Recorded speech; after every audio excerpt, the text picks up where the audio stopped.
My daughter screamed, "You can only eat what's left on our plates." I felt as if I had been stabbed in the chest. I cried, adjusted my clothes, and said something that made her scream endlessly. "You can't do this to us." "I'm glad to have you here. Follow my story until the end and comment the city you're watching from, so I can see how far my story has reached. My name is Cedric, and I'm 60 years old. I never thought I'd be telling this story, but here I am, sitting in my own home again after years of feeling like a ghost in someone else's house. If you had told me 2 years ago that my own daughter would treat me worse than a stranger, I wouldn't have believed you. But sometimes the people who should love us most are the ones who hurt us deepest. It started 3 years ago when my wife Margaret passed away. We'd been married for 35 years, and losing her felt like losing half of myself. The house we'd built together suddenly felt too big, too quiet, too full of memories that made my chest ache. That's when Sarah, my daughter, suggested I move in with her and her husband, Marcus. "Dad, you shouldn't be alone right now," she'd said, her voice soft with what I thought was genuine concern. "Come stay with us. The kids would love having Grandpa around, and Marcus has that big house. There's plenty of room." I was grateful. God, I was so grateful. Here was my daughter, my only child, opening her home to me in my darkest hour. I sold the house Margaret and I had shared, gave Sarah the money to help with their mortgage, and moved into what she called the guest room. It felt like a new beginning, a chance to be close to my grandchildren and help my daughter's family. How naive I was. The changes didn't happen overnight. At first, Sarah was attentive, making sure I had everything I needed. But gradually, things shifted. Small requests became expectations. Helping with dinner became my responsibility. Watching the kids after school became my job. What started as gratitude slowly transformed into something else entirely. "Dad, since you're home anyway, could you pick up some groceries?" Became, "Dad, here's the shopping list. Make sure you get everything. Would you mind helping with the laundry?" Became, "The laundry needs to be done by 5. I told myself it was normal. I was living in their house, eating their food. It made sense that I should contribute. Margaret would have wanted me to help. But deep down, something felt wrong. The way Marcus looked at me sometimes like I was an inconvenience. The way Sarah's voice grew sharper when she spoke to me, especially when her friends were around. The breaking point came on a Thursday evening in November. Sarah was hosting one of her dinner parties, the kind she'd started throwing more frequently since I moved in. She loved showing off their house, their success, their perfect life. I usually stayed in my room during these events, but this time she insisted I join them. "Dad, you can't hide away all the time," she'd said, but there was something in her tone that made me uncomfortable. "Come have dinner with us." The dining room was full of her friends from the country club, people I barely knew but who seemed to know about me. They smiled politely when Sarah introduced me as my father, but I caught the way their eyes lingered on my old cardigan, my scuffed shoes. I felt out of place, like an exhibit in a museum. Dinner was elaborate, the kind of spread Sarah loved to prepare when she wanted to impress people.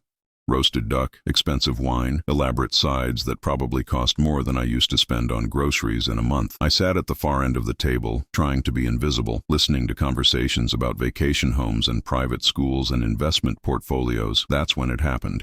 I had barely touched my food, feeling too nervous to eat much. The conversation was flowing around me, and I was just grateful to be forgotten when Sarah's voice cut through the chatter like a knife. "Oh, Dad, I forgot to mention something," she said, her voice carrying that artificially sweet tone she used when she wanted to sound caring in front of others. "You'll need to wait until everyone's finished before you eat. You can have whatever's left over from our plates." The words hit me like a physical blow. The entire table went quiet. I felt every pair of eyes turn toward me, watching for my reaction. My cheeks burned with shame, and for a moment I couldn't breathe. Sarah continued serving her guests as if nothing had happened, but I caught the satisfied look in her eyes. "What?" I whispered, not trusting my voice to be stronger. "Well, you're not really a guest, are you?" she said with a laugh that sounded forced. "You live here, it's different. Besides, we have exactly enough for everyone who's actually invited." Marcus nodded in agreement, avoiding my gaze. "Makes sense," he said quietly. I sat there frozen, feeling smaller than I had in my entire life. These people, strangers mostly, were watching my own daughter tell me I wasn't worthy of eating at the same time as them. I was the help. I was less than family. My hands started shaking, and I gripped the edge of the table to steady myself. The room felt like it was spinning. All those months of small slights, of being treated more like a servant than a father, crystallized into this single devastating moment. That's when something inside me shifted. As I sat there, humiliated beyond words, a memory surfaced. Margaret, sitting at our own dinner table 20 years ago, telling Sarah she was grounded for being cruel to a classmate. "Sarah Elizabeth," Margaret had said, her voice firm but loving, "we do not treat people as less than human in this house, ever. That's not who we are, and it's not who I'm raising you to be." But apparently it was exactly who Sarah had become. I looked around that table at the uncomfortable faces of Sarah's friends, at my daughter who had just told me I could eat scraps like a dog, and felt something I hadn't felt in years. Not just hurt or confusion, but anger. Pure, clarifying anger. I stood up slowly, my chair scraping against the hardwood floor. Every eye in the room was on me, and for the first time in months, I didn't try to make myself smaller. "You know what, Sarah?" I said, my voice steady despite the tremor in my hands. "You're right. I'm not a guest here. I'm your father. And your father deserves better than this." The silence that followed was deafening. Sarah's face went white, then red, then white again. Marcus looked like he wanted to disappear under the table. Her friends were staring down at their plates, clearly wishing they were anywhere else. I felt tears starting to burn behind my eyes, but I refused to let them fall. Not here, not in front of these people who had just watched my daughter humiliate me. "Excuse me," I said quietly, and walked out of the dining room with as much dignity as I could manage. But as I climbed the stairs to my room, I heard Sarah's voice behind me, shrill and desperate. "Dad, you're being ridiculous. Come back here. Don't make a scene." I didn't turn around. I couldn't. Because if I had looked back at that moment, I might have said something I could never take back. Instead, I went to my room, closed the door, and for the first time since Margaret died, I cried not from grief, but from rage. That night changed everything. As I lay in bed, staring at the ceiling and listening to the muffled sounds of Sarah's dinner party continuing without me, I realized something that should have been obvious months ago. I had raised a woman who thought it was acceptable to treat her own father like a servant. And somehow, I had let her. I didn't sleep that night. Instead, I sat in the chair by my bedroom window, watching the streetlights flicker and thinking about how I'd gotten to this point. How had I become this pathetic old man begging for scraps at my own daughter's table? The answer came to me in pieces, like fragments of a broken mirror reflecting different parts of my life. I used to be someone. I used to matter. 30 years ago, I owned Cedric's Auto Repair, the most trusted garage in our small town. People drove from 3 counties over to have me work on their cars because they knew I'd do it right the first time. I had 8 employees, a waiting list that stretched for weeks, and enough money to give my family everything they needed, and most of what they wanted. Sarah was 7 when I opened that shop. I can still see her sitting on my workbench, her legs swinging as she watched me tune an engine, asking a million questions about how everything worked. She'd hand me tools and I'd explain what each one did. Those were good days. Simple days.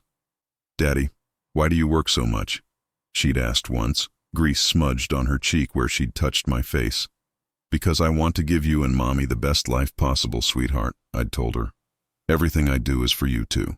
And it was true. Every 14-hour day, every weekend spent under the hood of someone's car, every sacrifice I made was for them. When Sarah wanted to take piano lessons, I worked overtime to pay for them. When she wanted to go to summer camp with her friends, I took on extra jobs. When she decided she wanted to go to college out of state, I remortgaged the house to make it happen. Margaret used to worry that I was working too much, that I was missing too much of Sarah's childhood. "She needs her father present, not just providing," she'd say gently. But I thought I was doing the right thing. I thought being a good father meant making sure your child never wanted for anything. I thought wrong. By the time Sarah graduated college, she'd grown into someone I barely recognized. The little girl who used to sit on my workbench had become a young woman who seemed embarrassed by her father's calloused hands and work clothes. She'd bring boyfriends home and introduce me quickly, then usher them away to another room. When her friends asked what her father did, she'd say, "He owns a business," but never mention it was a garage. "Dad, you should really think about cleaning up before dinner when I have company over," she'd say, her voice carrying that same artificially sweet tone I'd heard at the dinner party. "It's just more professional." Professional, as if I was an employee in my own home. But I made excuses for her. She was young, trying to find her place in the world. She'd grow out of it. She'd remember who had sacrificed everything for her education, her future. She never did. The shop started failing when I turned 55. Newer, flashier chain stores moved into town, offering cheaper labor and faster service. People stopped caring about quality, about the personal touch. They wanted convenient and cheap, not reliable and lasting. One by one, my employees found jobs elsewhere. The waiting list disappeared. The bills started piling up. I held on for 3 years, draining our savings, borrowing against the house, maxing out credit cards, desperate not to lose the thing that had defined me for most of my adult life. Margaret begged me to sell before we lost everything, but I couldn't. That shop wasn't just my business. It was proof that I mattered, that I could provide for my family. When I finally had to close, I was broken in ways I didn't even understand then. 60 years old, no money, no prospects, and a daughter who seemed more concerned about how my failure might reflect on her than about how I was coping with it. "Well, at least now you can focus on other things," Sarah had said when I told her about the closure. Not, "I'm sorry, Dad," not, "That must be devastating," just relief that I could now be useful to her in other ways. That's when Margaret got sick, cancer. The word that changes everything, that makes you realize how little control you actually have over your life. She fought for 2 years, and I fought alongside her, spending every penny I had left on treatments, on hope, on time. Sarah visited occasionally, but she was busy with her own life, her new husband, her new house. "I wish I could be there more, Dad, but Marcus has that important client dinner, and the kids have soccer practice, and you know how it is." I did know how it is. I knew that when the chips are down, you find out who really matters to people. And apparently, I didn't matter much. Margaret died on a Tuesday morning in April. I held her hand as she took her last breath. And the last thing she said to me was, "Take care of yourself, Cedric. Don't let anyone make you feel small." If she could see me now, sitting in this room, treated like a burden by the daughter we raised together, she'd be heartbroken. The funeral was small but meaningful. Old customers came, friends from church, neighbors who remembered when we were the couple who helped everyone with everything. Sarah stood beside me at the graveside, playing the part of the grieving daughter, but I noticed she kept checking her phone. That's when she suggested I move in with them. At the time, it felt like salvation. I was drowning in grief, alone in a house too full of memories, broke and broken. The idea of being around family, of being useful again, seemed like a lifeline. I should have known better. The signs were there from the beginning. The way she introduced me to her neighbors as my father who's staying with us for a while, as if my presence was temporary and slightly inconvenient. The way she'd give me chores disguised as favors. The way she'd change the subject whenever I talked about my life before, about the shop, about the man I used to be. Sarah had constructed a version of herself that didn't include a father who worked with his hands, who came from humble beginnings, who had raised her alone after her mother died when she was barely 30. She wanted a father who fit into her country club lifestyle, and when she couldn't have that, she decided to make me invisible instead. But sitting in that chair, replaying 30 years of memories, I realized something else. I had let this happen. Every time she dismissed me, every time she treated me like hired help, every time she made me feel ashamed of who I was, I had accepted it. I had swallowed my pride, told myself it was temporary, convinced myself that keeping the peace was more important than keeping my dignity. I thought about the man I used to be. The man who built a business from nothing, who worked 16-hour days to provide for his family, who taught his daughter that hard work and integrity mattered more than appearances. That man wouldn't have sat quietly while someone, anyone, told him he could eat scraps from other people's plates. Where had that man gone? As dawn broke through my bedroom window, I made a decision that would have seemed impossible 12 hours earlier. I was going to find him again. The man I used to be, the man Margaret fell in love with, the man who deserved basic respect from his own daughter. I didn't know how yet, but I knew I couldn't live like this anymore. Something had to change, and it was going to start with me. I opened the small drawer in my nightstand and pulled out a business card I'd kept for months without really knowing why. Thomas Richardson, estate planning attorney. He'd given it to me after Margaret's funeral, saying I should call if I ever needed help sorting out legal matters. At the time, I'd thought I had nothing left to sort out. But as I held that card in the early morning light, I realized I might be wrong about that. There were things Sarah didn't know, documents she'd never seen, decisions I'd made years ago that she'd assumed were settled. Maybe it was time she learned that her father wasn't quite as helpless as she thought. Maybe it was time I reminded both of us who Cedric really was. The next morning, I waited until Sarah and Marcus left for work and the kids went to school before I made the call. The house felt different in the silence, like I was seeing it clearly for the first time in months. This wasn't my home. It never had been. I was just a tenant who paid no rent but provided free labor instead. Richardson Law Office, this is Thomas speaking. Mr. Richardson, this is Cedric Walsh. You gave me your card after my wife's funeral. I think I need your help. There was a pause and I could hear papers shuffling. Of course, Mr. Walsh, I remember you. What can I do for you? I took a deep breath. I need to understand what rights I have regarding some property transfers I made to my daughter. And I need to know if someone can be forced to support me financially if they've been taking advantage of my situation. That's a conversation we should have in person. Can you come in today?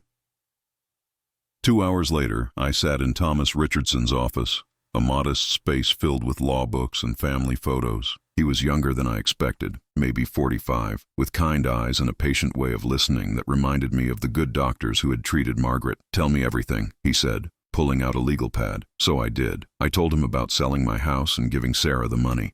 I told him about the property transfers I'd signed, thinking I was helping secure her family's future. I told him about the way I'd been living for the past 2 years and about the dinner party that had finally opened my eyes. Thomas took notes without judgment, occasionally asking clarifying questions. When I finished, he leaned back in his chair and studied me carefully. Mr. Walsh, I need to ask you something, and I want you to think carefully before you answer. When you signed those property transfers, did you do so freely, or did you feel pressured? I thought about Sarah's voice when she'd convinced me to move in with them. The way she'd painted it as the only reasonable option for someone in my position. How she'd made it seem like giving them the money from my house sale was the natural thing to do, the grateful thing to do. I felt like I had no choice, I said quietly. She made it seem like I was being a burden if I didn't contribute financially, like I owed it to them for taking me in. Thomas nodded, making more notes. And the current living situation, would you say you're providing services in lieu of rent? I do all the grocery shopping, most of the cooking, all the yard work, and I watch the kids after school every day. Sarah says it's my contribution to the household. Mr. Walsh, what I'm about to tell you might surprise you. Based on what you've described, you may have grounds to contest those property transfers if you can demonstrate that they were made under duress or undue influence, especially given your vulnerable state after your wife's death. A court might rule in your favor. My heart started beating faster. What does that mean exactly? It means you might be able to get back what's rightfully yours. The house sale money, for one thing. And if you can prove that you've been providing services under the expectation of care and housing, but instead have been subjected to what could be considered elder abuse, well, that changes everything. Elder abuse. The words hit me like cold water. Was that what this was? There's something else, Thomas continued. You mentioned your daughter and her husband have been receiving some kind of financial benefit for having you live with them. I frowned. What do you mean? Sometimes adult children claim tax benefits or even receive government assistance for caring for an elderly parent. If they've been doing that while actually having you provide unpaid labor, that's fraud. The room seemed to tilt. How would I find out? We'd need to do some investigating, but it's not uncommon. People assume elderly family members won't know to look for these things. He leaned forward. Mr. Walsh, I want you to understand something. You have more options than you think. You're not powerless here. For the first time in months, I felt something I'd almost forgotten. Hope. What would you recommend I do? First, we gather documentation, bank records, the property transfer documents, any written communications about your living arrangements. Second, we quietly assess your daughter's financial situation. Third, we determine what you want the outcome to be. Do you want to stay in that house but be treated with respect, or do you want to leave entirely? I didn't hesitate. I want my independence back. I want to be able to take care of myself again. Then that's what we'll work toward. Thomas handed me a business card with his direct number written on the back. Call me if anything escalates at home and start keeping a record of how you're treated.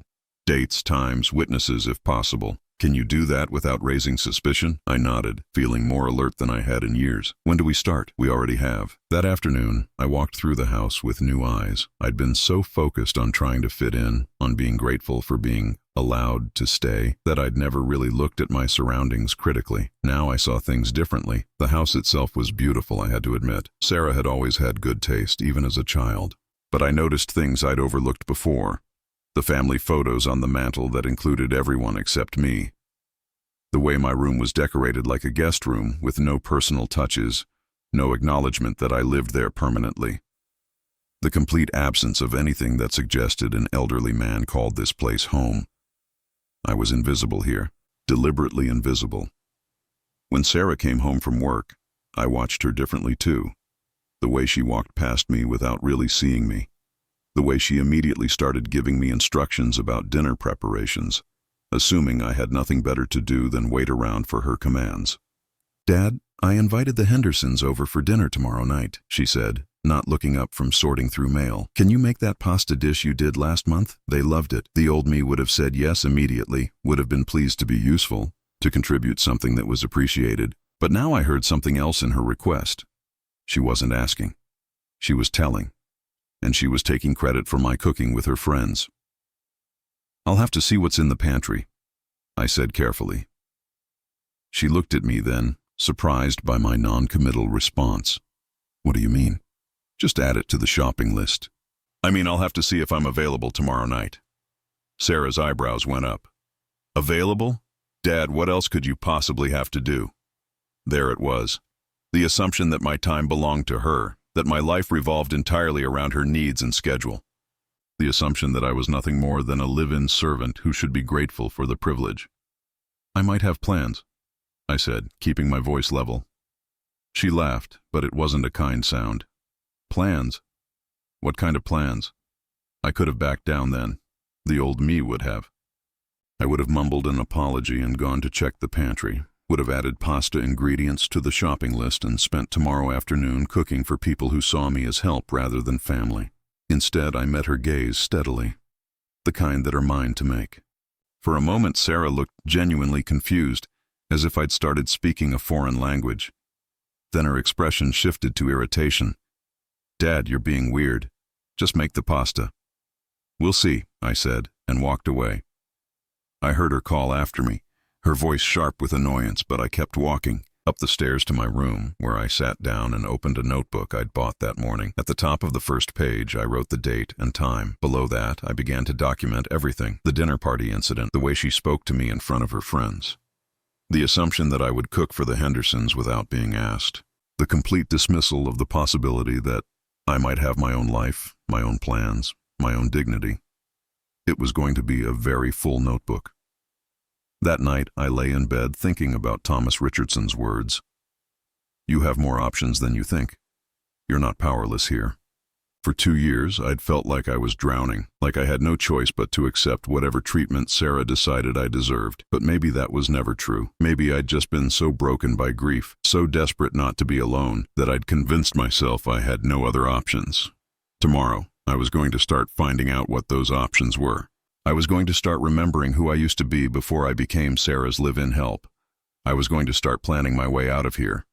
And Sarah had no idea what was coming. 3 weeks into my quiet investigation, I thought I understood the full scope of what Sarah and Marcus had done to me. I thought I'd reached the bottom of their betrayal. I was wrong. The discovery came by accident, the way the most devastating truths often do. I was looking for a screwdriver to fix the loose handle on my bedroom door when I remembered seeing a toolbox in the basement storage room. Sarah and Marcus were at work, the kids at school, so I had the house to myself. The storage room was cluttered with boxes I recognized from my old house, items Sarah had packed away after I moved in. "We'll find a place for these later, Dad," she'd said, but later had never come. My life, reduced to cardboard boxes gathering dust in a basement. The toolbox wasn't there, but as I moved boxes around to search, one of them split open, spilling papers across the floor. As I bent to collect them, a letterhead caught my eye. Department of Social Services. I shouldn't have read it. I knew that even as I unfolded the document.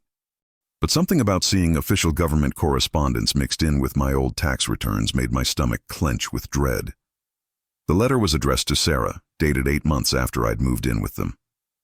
It was a confirmation of her application for adult family home provider benefits, stating that she'd been approved to receive $1,847 per month for providing essential care services to her elderly father, including housing, meals, and personal assistance. My hands started shaking as I read it again. Sarah was receiving almost $2,000 a month from the government for taking care of me. Money I had no idea existed. I sat on the concrete floor, surrounded by the remnants of my old life, and tried to process what this meant. For nearly 2 years, Sarah had been getting paid by the state to house and feed me, while simultaneously treating me like unpaid domestic help. She'd turned my dependency into a profit center, but that was just the beginning. As I dug deeper into the scattered papers, I found more documents. Tax forms claiming me as a dependent, which entitled them to significant deductions. Applications for utility assistance based on having an elderly family member with limited income living in their home. Even a property tax reduction based on their status as caregivers for a senior citizen. They weren't just exploiting me emotionally.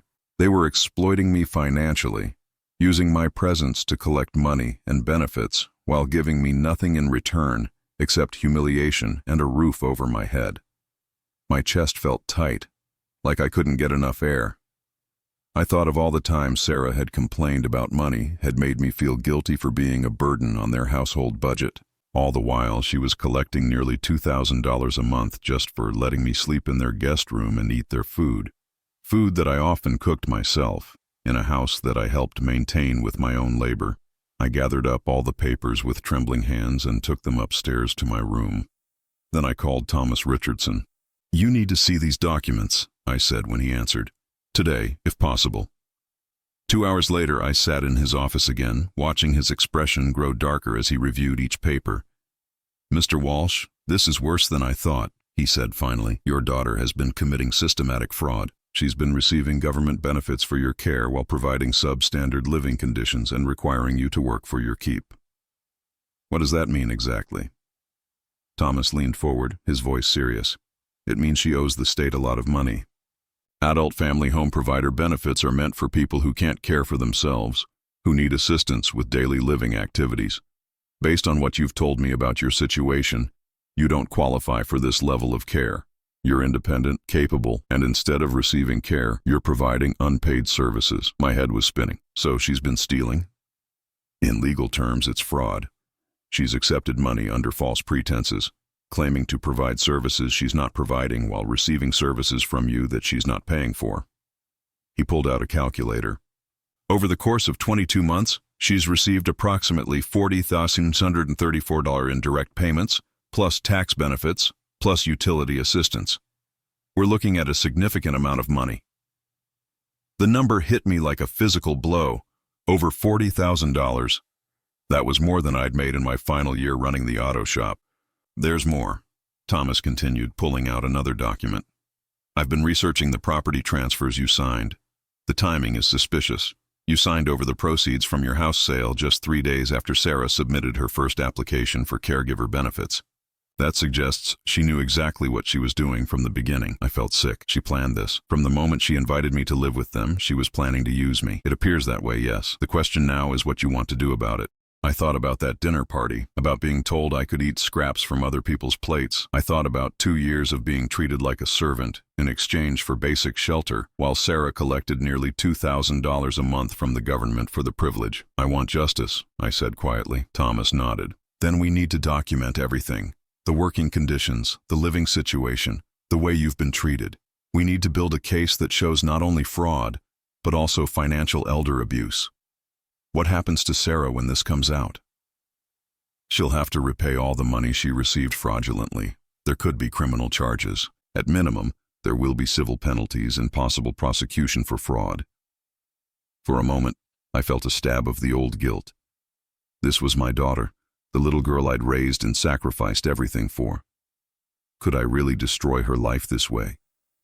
Then I remembered the smirk on her face as she told me to wait for scraps. I remembered months of being treated like I was worthless, like I should be grateful for basic human dignity. She had made her choice. Now, I was making mine. "Do it," I said. Thomas began outlining our strategy, but I was barely listening. My mind was reeling with the implications of what I'd discovered. Sarah hadn't just been cruel. She hadn't just been ungrateful. She had systematically exploited me, turning my grief and vulnerability into a source of income while making me feel like a burden. But there was something else bothering me, something I couldn't quite put my finger on. As Thomas talked about documentation and legal proceedings, I found myself thinking about the boxes in the basement, about all the papers scattered across that floor. "Mr. Richardson," I interrupted, If Sarah's been getting money for taking care of me, and if she's been claiming tax benefits and utility assistance, where has all that money been going? He paused, looking at me carefully. What do you mean? I mean, they're always talking about being tight on money. Sarah's always complaining about expenses, about how hard it is to make ends meet. If they're getting an extra $2,000 a month plus all these other benefits, where is it all going? Thomas made a note on his legal pad. That's a very good question. We should probably look into their financial situation more carefully. As I drove home that afternoon, my head was spinning with questions. The Sarah I'd raised, the daughter I'd sacrificed everything for, had not only been exploiting me emotionally, but financially as well. And if Thomas was right, she might be in serious legal trouble when this all came out. But I kept coming back to that nagging question. Where was all the money going? When I got home, Sarah's car was already in the driveway. I found her in the kitchen looking through mail with a frown on her face. "Dad, where were you all afternoon?" she asked without looking up. "I had an appointment," I said, keeping my voice neutral. "An appointment? What kind of appointment?" I studied her face, looking for any sign of guilt or worry, but saw only mild annoyance at my absence during what she probably considered working hours. "A personal one," I said. She looked at me then, irritation flashing in her eyes. "Dad, you can't just disappear without telling anyone. What if something happened? What if I needed you for something? What if you needed me for something? Not what if I was hurt or in trouble, but what if she needed me to perform some service?" "I'm fine," I said simply. She went back to the mail, but I could see tension in her shoulders. She was stressed about something, and I had a suspicion it wasn't my mysterious afternoon appointment. "Everything okay?" I asked, genuine curiosity mixed with my growing suspicion. She sighed heavily. "Just money stuff. Bills are higher this month, and Marcus might not get that bonus he was expecting. Money troubles, while collecting $2,000 a month in government benefits for my care." That night, I sat in my room with my notebook, writing down everything I'd learned, but I couldn't shake the feeling that there was more to discover, more betrayal yet to be uncovered.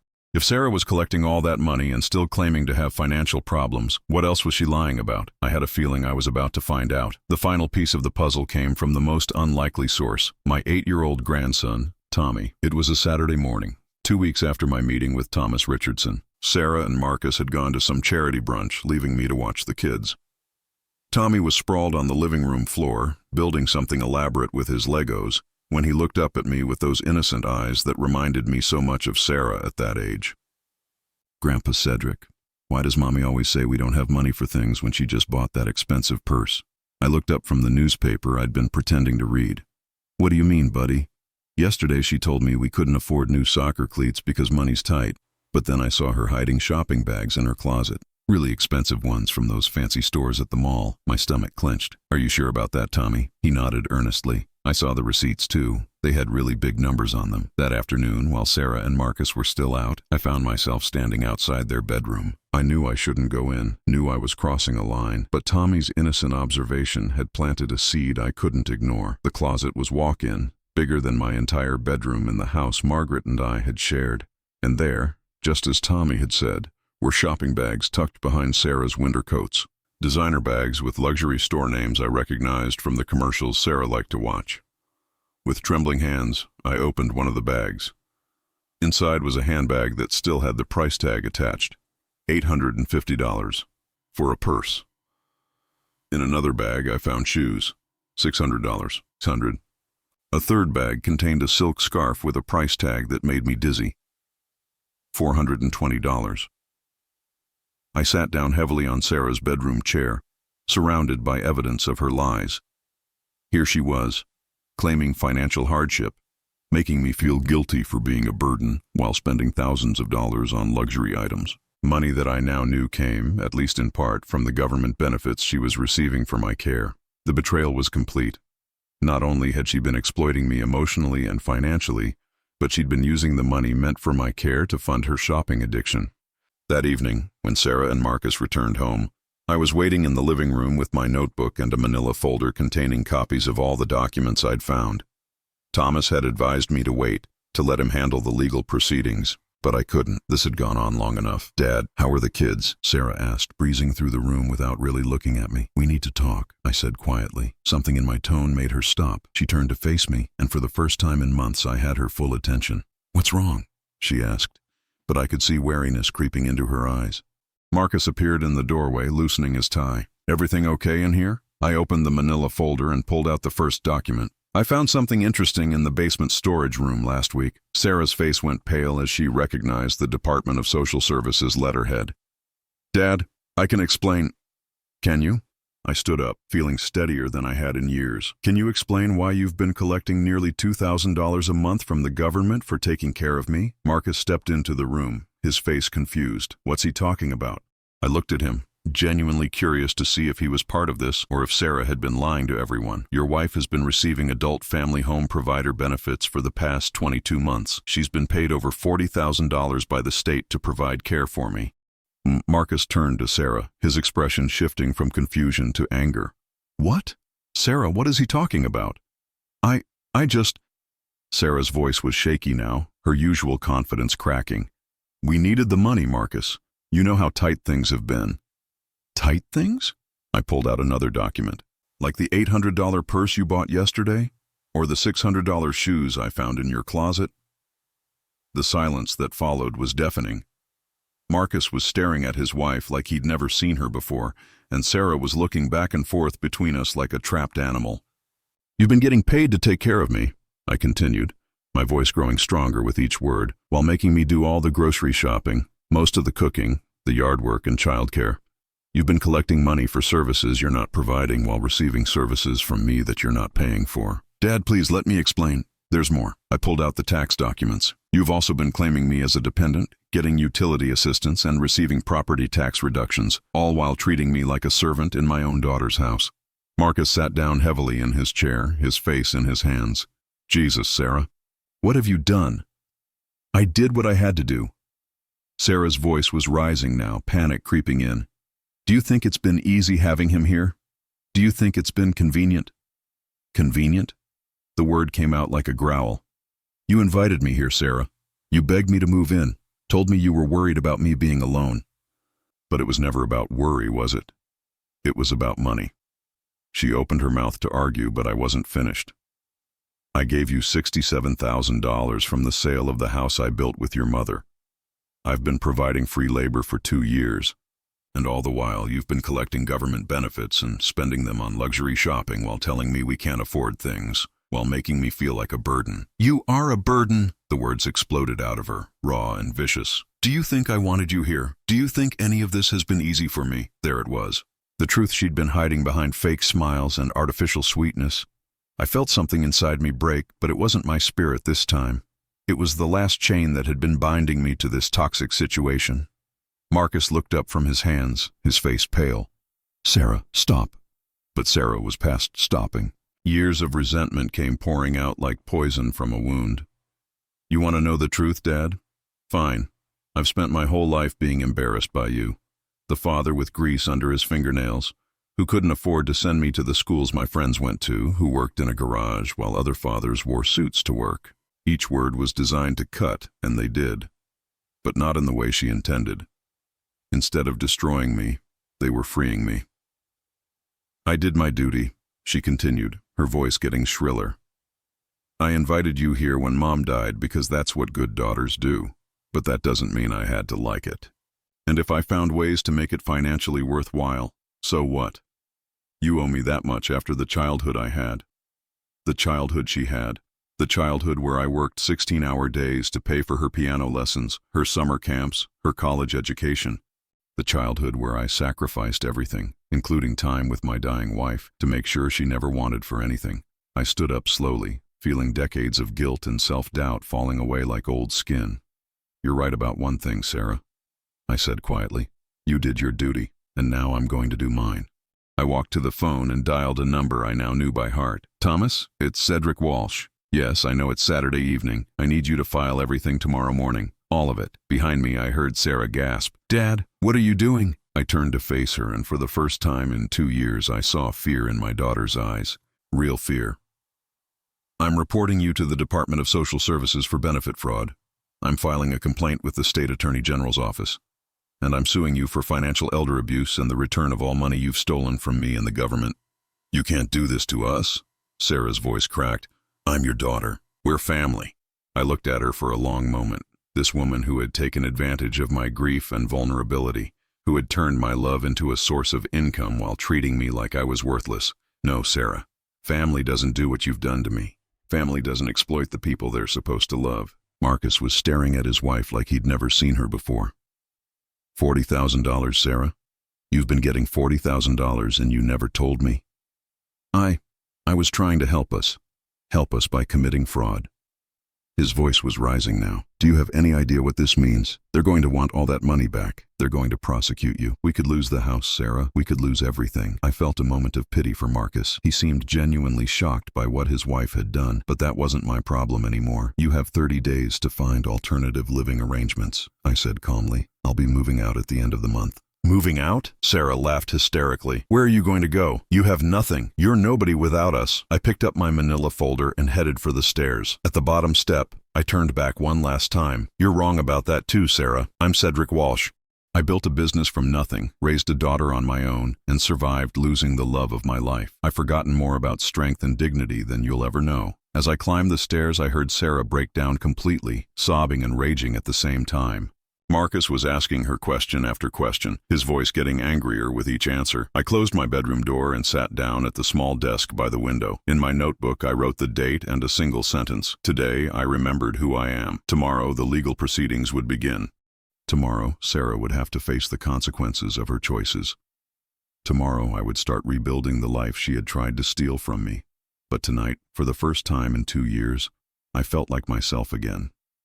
6 months later, I stood in the kitchen of my new apartment, making coffee and watching the sunrise through windows that were mine. The place wasn't fancy, just a 2-bedroom unit in a quiet complex designed for seniors, but it was home in a way Sarah's house never had been. The legal proceedings had moved faster than anyone expected. Thomas Richardson had been right about everything.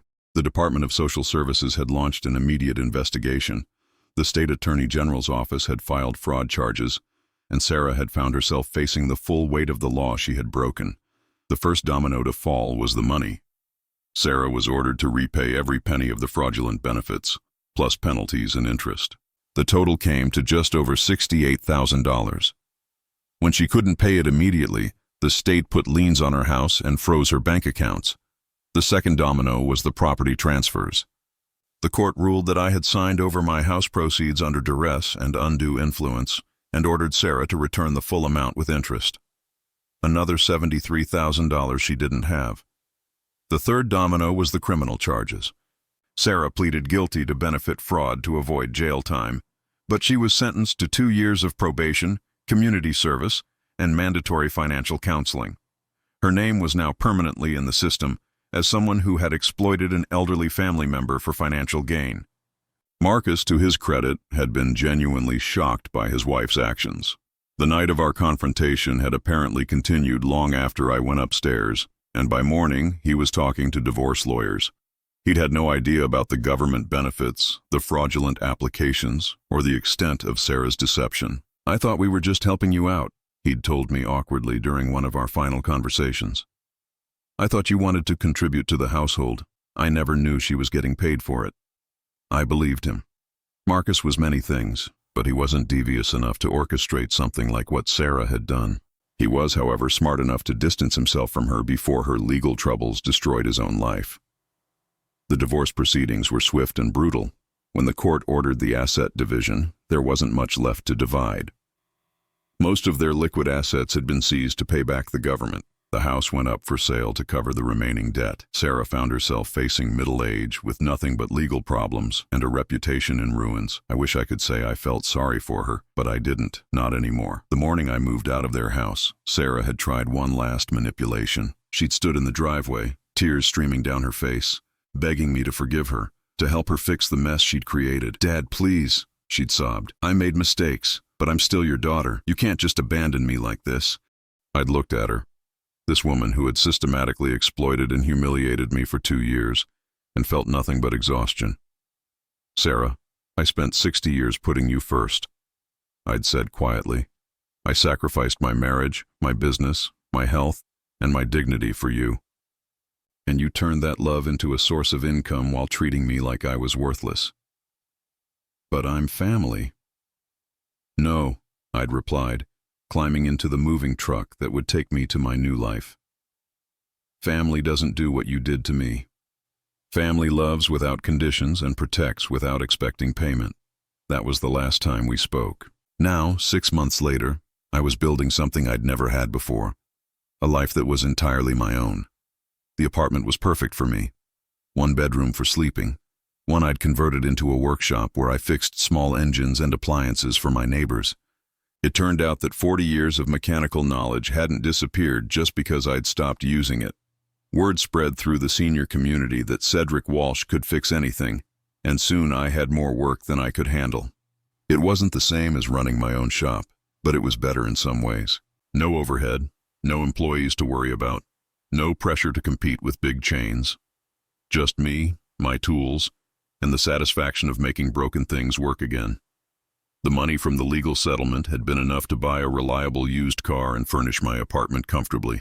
I wasn't wealthy, but I was secure. More importantly, I was independent. My days had rhythm now. Coffee at sunrise, reading the paper, then work in my shop until lunch. Afternoons were for errands, walks around the complex, or visits to the community center where I'd started teaching basic car maintenance to other seniors. Evenings were my own. Sometimes I'd cook elaborate meals just because I could. Sometimes I'd watch old movies that Margaret and I had loved. Sometimes I'd sit on my small balcony and remember what it felt like to be treated like a human being. The loneliness I'd feared never came. Instead, I found myself surrounded by people who appreciated me for who I was, not what I could provide. My neighbors became friends. The staff at the community center looked forward to my classes. The local auto parts store hired me as a part-time consultant. I had become, at 61, the man I'd always been inside, but had somehow forgotten during those dark months in Sarah's house. 3 months after I'd moved out, Tommy had called me. Somehow the 8-year-old had gotten my new phone number and wanted to know why I'd moved away. "Grandpa Cedric, Mommy said you were mad at us," he'd said in that innocent way children have of cutting straight to the heart of things. I'd struggled with how to answer. How do you explain to a child that their mother is a criminal who exploited their grandfather? "I wasn't mad, buddy," I'd said finally. But sometimes grown-ups make choices that hurt other people. And when that happens, the people who got hurt have to protect themselves. "Did Mommy hurt you?" "Yes, she did. Are you okay now?" I'd looked around my small apartment, at my workshop, at the photos of Margaret I'd finally been able to display without permission, and realized something that surprised me. "Yes, Tommy, I'm okay now. I'm really okay." We'd talked for 20 minutes, and I'd promised to send him postcards from the places I was planning to visit. For the first time in years, I was making travel plans. Small trips at first, but Margaret and I had always wanted to see the Grand Canyon, and now I was going to do it. Tommy had called twice more since then, always when Sarah wasn't home. I suspected Marcus was facilitating these calls, and I was grateful for that. The boy wasn't responsible for his mother's actions, and he deserved to know he had a grandfather who loved him. As for Sarah herself, I'd heard through the community grapevine that she'd moved back in with her own parents. The same people who'd raised her to believe that love was something you earned through usefulness rather than something freely given. The irony wasn't lost on me. I'd also heard that she'd been trying to find work, but her criminal record was making it difficult. Employers were hesitant to hire someone convicted of exploiting an elderly family member. She'd created her own prison, and she was going to live in it for a long time. This morning, as I sat with my coffee and watched the sun come up over the mountains, I found myself thinking about Margaret. She'd been gone for 3.5 years now, and the sharp edge of grief had finally softened into something more manageable. I could think about her without the crushing weight of loss, could remember our good times without being overwhelmed by what I'd lost. "I made it through," I said aloud, something I'd started doing when I wanted to share thoughts with her. "I almost didn't, but I made it through. If Margaret could see me now, I think she'd be proud. Not just of surviving Sarah's betrayal, but of finding my way back to the man she'd fallen in love with. The man who fixed things, who helped people, who stood up for himself when it mattered." My phone rang, interrupting my morning meditation. It was Thomas Richardson. "Good morning, Cedric. I wanted to let you know that the final payment came through from your daughter's asset sale." The court case is officially closed. How much did she end up having to pay back in total? Including penalties, interest, and legal fees, just over $150,000. The house sale covered most of it, but she'll be paying off the remainder for years. I felt a moment of satisfaction, but it was quickly replaced by something else. Not pity exactly, but a kind of closure. Justice had been served. Sarah had faced the consequences of her choices. The chapter was finally closed. Thank you, Thomas, for everything. Thank you for trusting me with your case. It was one of the most clear-cut examples of elder abuse I've ever handled. You should be proud of yourself for standing up when it mattered. After I hung up, I sat quietly for a few minutes, processing the finality of it all. Then I did something I hadn't done in years. I laughed, not from bitterness or anger, but from genuine joy. I was free, not just legally, but emotionally. The guilt that had kept me trapped, the belief that I owed my daughter my dignity and self-respect just because I'd raised her, was gone. I'd learned the difference between love and exploitation, between family and people who share your blood. Later that morning, I walked to my workshop and found Mrs. Chen from apartment 4B waiting with a broken vacuum cleaner. "Mr. Cedric, you think you can fix this old thing?" she asked with her characteristic smile. "Let's take a look," I said, genuinely happy to have something useful to do. As I examined the vacuum, testing the motor and checking the connections, I realized something that would have seemed impossible 6 months ago. I was genuinely content, not just surviving or getting by, but actually happy with my life. At 61, after losing my wife, my business, and nearly my dignity, I'd discovered something unexpected. It's never too late to start over. It's never too late to remember who you really are.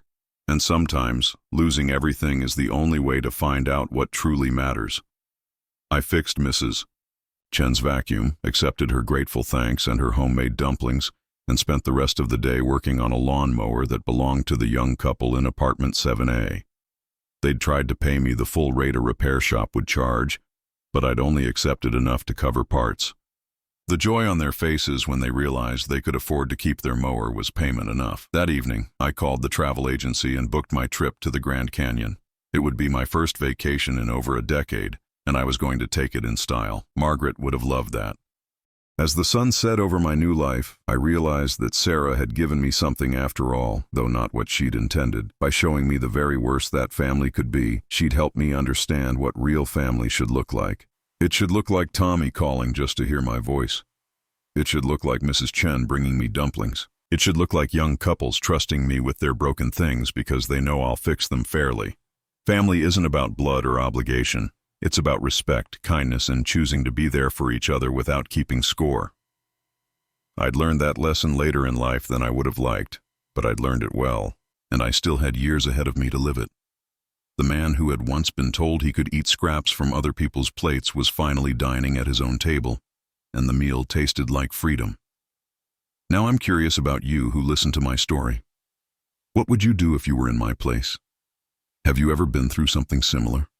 Comment below, and meanwhile, I'm leaving on the final screen 2 other stories that are channel favorites, and they will definitely surprise you. Thank you for watching until here.